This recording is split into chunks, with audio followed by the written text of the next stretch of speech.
I definitely can't come back to the online dating, man. You guys doing that? No. Nobody ever cops to it, right? Maybe that's why I never found anybody good. Maybe was I the only one on there? Is it just me? I thought there were other people. It's too many sites. Too segmented. And then sites go cold all the time. Like you get on one and then like it's new and everybody gets on it and then they're done with it and you still on it. You're like, where did I go? It's too many sites. You know what I mean? I just think there should just be like one national giant single people clearinghouse. That's what we need.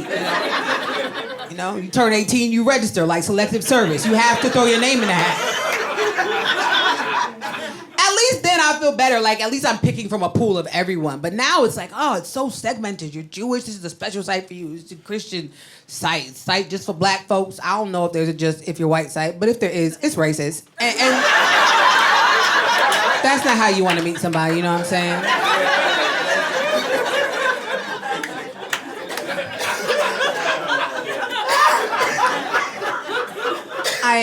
I joined eHarmony a couple years ago. That was the last straw, my experience with eHarmony.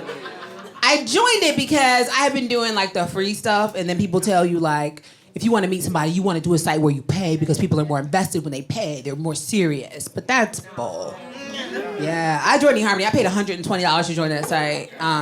That's what it cost, $120 for 3 months. I met the worst human being I've ever met in my life. And I paid for it, which made it so much worse. I was like, I'm pretty sure I could have met this dude outside a liquor store for free. I didn't need to involve my MasterCard. It was like from the jump, I knew it was not a love connection, right? But it's dinner. I figure an hour max, I'll be out of it. I never have to see this guy again. But it was awful. We went to dinner. We had nothing in common, right? Conversation was terrible. He drank a ton. Then when the check came, he ignored it. And I had to pay for my half of the meal. And then he asked me to pay for his half because, quote, I don't want to break this last 20. You know how it is, boo. Once you break it, it's gone. That happened on a date in real life. And then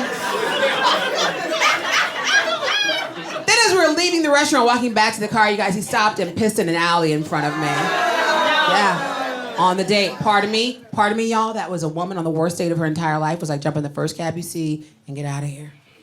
Just go home, right? But the professional comedian part of me was like,